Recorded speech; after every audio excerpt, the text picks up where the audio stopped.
जय माता दी। आए सुनिए देवी भागवत पुराण की आगे की कथा। इससे पहले के अध्याय में आपने जाना था कि किस प्रकार देवराज इंद्र सहित सभी देवतागण ब्रह्मा जी के पास गए थे और उनकी स्तुति करने के बाद महिषासुर के अत्याचारों से पीड़ित होकर उन्होंने इसका कोई उपाय ढूंढने के लिए कहा। तब श्री ब्रह्मा जी कहने लगे, हे देवताओं, मैं क्या करूं? महिषासुर को वरदान का अभिमान है, उसे कोई स्त्री ही मार सकती है, पुरुष उसे नहीं मार सकते। ऐसी स्थिति में मैं क्या कर सकता हूँ? इसीलिए हे देवतागण, हम सब लोग सर्वश्रेष्ठ पर्वत कैलाश पर्वत पर चलें। वहाँ सभी कार्यों के विषयज्ञ भगवान शिव विराजमान हैं। उन्हें अपना अंगुआ बनाकर हम उस बैकुंठ लोक में चलेंगे जहाँ भगवान विष्णु रहते हैं। उनसे मिलकर देवताओं के कार्य के विषय में विचार किया जाएगा। इस प्रकार कहकर ब्रह्मा जी हंस पर बैठे और देवताओं को साथ लेकर कैलाश की ओर चल पड़े। ब्रह्मा जी की पहुंचने से पहले ही ध्यान द्वारा उनके आगमन की सूचना भगवान शंकर को मिल गई थी। ब्रह्मा जी देवताओं के साथ आ रहे हैं, यह जानकर वे अपने भवन से बाहर निकल आए।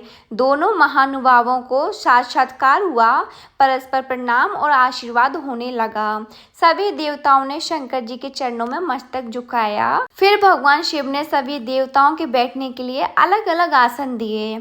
देवताओं को आसनों पर विराजमान होने के बाद भगवान शंकर अपने आसन पर बैठे और ब्रह्मा जी से कुशल पूछकर देवताओं के कैलाश पर्वत पर आने का कारण पूछा।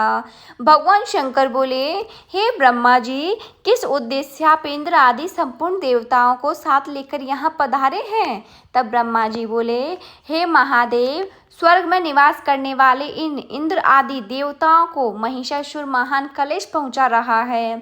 उसके भय से डरकर वे बेचारे पर्वतों की खोए में भटक रहे हैं। महिषासुर तथा अन्य दैत्य देवताओं के शत्रु बने हुए हैं। इस समय यज्ञों में भी उन्हीं को भाग मिल रहा है, इसलिए उनसे पीड़ित होकर ये सभी लोकपाल आपकी शरण में आए हैं।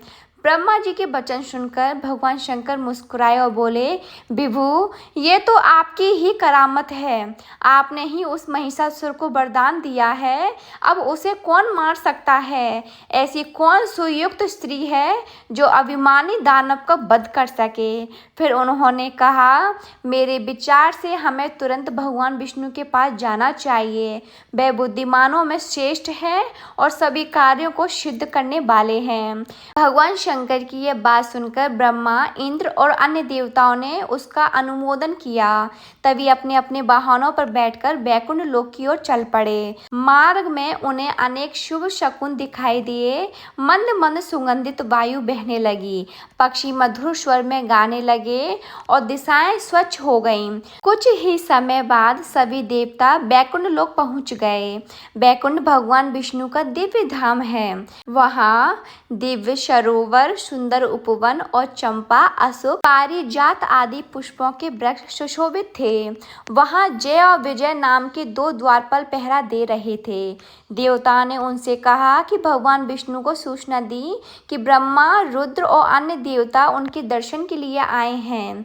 विजय ने जाकर भगवान विष्णु से कहा, प्रभु, सभी देवता आपके द्वार पर उपस्थित हैं और आपके दर्शन की इच्छा रखते हैं। यह सुनकर भगवान विष्णु तुरंत बाहर आए और देवताओं का स्वागत किया। देवताओं ने उन्हें प्रणाम किया और अपनी पीड़ा बताई। महिषासुर अत्याचार कर रहा है और किसी से नहीं मर रहा।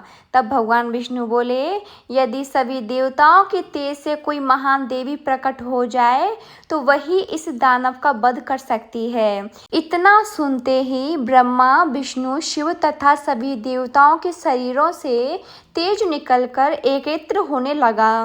वह महान तेज पुंज एक दिव्य स्त्री के रूप में प्रकट हुआ। वही अद्भुत देवी महालक्ष्मी थी। उनकी 18 भुजाएं थीं और वह अत्यंत तेजस्विनी थीं। देवताओं ने अपने अपने दिव्य अस्त्र उन्हें अर्पित किए ताकि वे महिषासुर का वध कर सके। आज के अध्याय में बस इतना ही। आगे की कथा जानने के लिए अगले अध्याय को अवश्य सुनिए। जय माता दी।